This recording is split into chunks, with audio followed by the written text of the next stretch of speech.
welcome to our Wednesday Wellness Health Chat. It's Kim and Lori again, while Robin is on hiatus. But we're excited to be here and talk about this special topic. We titled it because this is Heart Health Month for Women. Yeah, Heart Health Month for Women. Heart health. Heart health in the post-menopausal woman, and what is not talked about, because I think this is really important.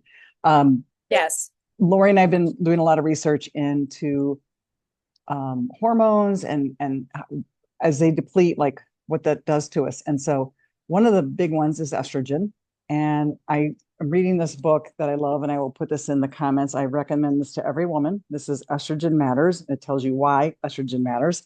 It's very comprehensive. So it's very sciencey too, but it gives you there's a lot of good info in there. And I want to read what I gleaned out of there. Out of 2,000 post-menopausal women, 20 will develop heart disease, 11 will experience bone loss, 6 will get breast cancer, and 3 will get endometrial cancer. So heart disease is the biggest thing that is the number one killer of women. And so many women fear breast cancer more because it's more out there. And so it's interesting that it's really the heart disease that is more rampant. So anyway, and I know, Laura, you wanted to talk about something too about this. Yeah. I mean, all the research that I've been doing, again, we're not here we're here to give you some information, some Yeah. things to think about first and foremost. Anything Yeah. that we talk about or share is anecdotal for me. Mhm. And it's just to help you have a conversation with your physician, to start that, to have something to talk about if you're experiencing some of these things. And what I wanted to just share anecdotally with working with women and having women in my life as friends and family Mhm. is I keep seeing and hearing these same symptoms coming through the door. Like all of the sudden, their cholesterol changed and they haven't changed the way they've been eating for, 5, 10 years. And I can think of someone very near and dear to me in my life, my sister. This happened, and she started her health journey far sooner than I did, Mhm. and all these things started changing. And so it was like, what can I do to fix my cholesterol? And we know that that's there's differences in the different HDL, LDL, and those types of things.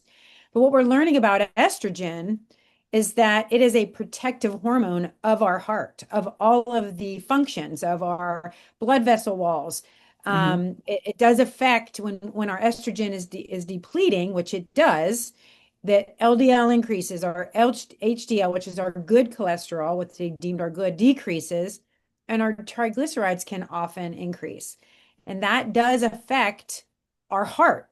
Mhm. So, it's something to take into consideration if you are experiencing some of these symptoms, along the line of, if you're someone that regularly goes to your physician and you're seeing these changes in your numbers and you're not quite sure what's going on. It's certainly something to talk about, how estrogen is protective. And because heart disease is the number one killer of women, I don't know why we're not hearing as much about that as we do Right. breast cancer. Right. It is concerning. So that's kind of why we wanted to talk a little bit about that today. It's just I keep hearing these same things, and we're not getting to the root cause. And sometimes it just feels like for me, and correct me if I'm wrong for you, Kim, I keep hearing estrogen or the lack thereof. And maybe it's because we are in that age range of Yeah. being postmenopausal, Right. and in the health space, that this could be a factor in that. It could be the ground level factor. And if Mhm. we can correct that somehow, then we might be able to reverse some of those things in our heart health. Right. And there is Go Red for Women came about Yes. for which is an organization that brings to light what's going on with women and heart health. And I think they have fundraisers in February. And I know I can't remember if there was a day for it or not. I think is there a I think Friday you're it's either supposed to the wear 6th or red? the ninth. Okay, Yes, you're it's the supposed to. 6th or the ninth. I can't remember because I did look at that Okay, today. okay, And I think it was actually the ninth. That was a Friday. Oh, that makes sense. It's Oh usually, no, I Monday think, was Friday. It was a Friday, I think. It okay, was either the yeah, 6th, but Monday would have been it. So okay, it wasn't Monday. yeah, okay, Anyway, yeah. So there is no, an they're organization out there to highlight that. So if right you're not because aware of it, check it yeah, out.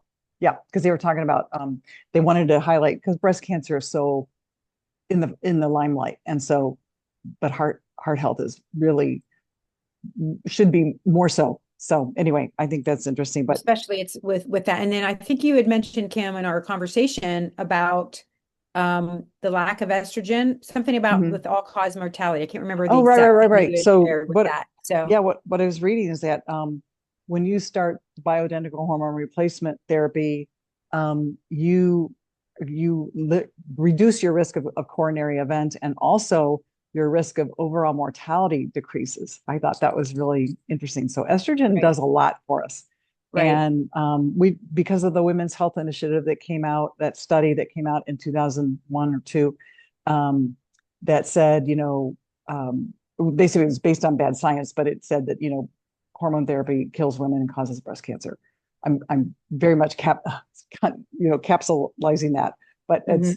it's they it got a bad rap, and women immediately went off their hormone therapy. And so there was a large group of women in my group, my age group, especially boomers, and that got screwed really, And part basically. of my generation as well. Yep, So, yep. I think part of our mission as health coaches in this space is to help women in their 20s and 30s that haven't experienced perimenopause yet Hmm. to have some knowledge and some things to be looking at and researching before they get to that point so that they can do things that are going to help them through those stages to prevent some of the heart disease that happens throughout.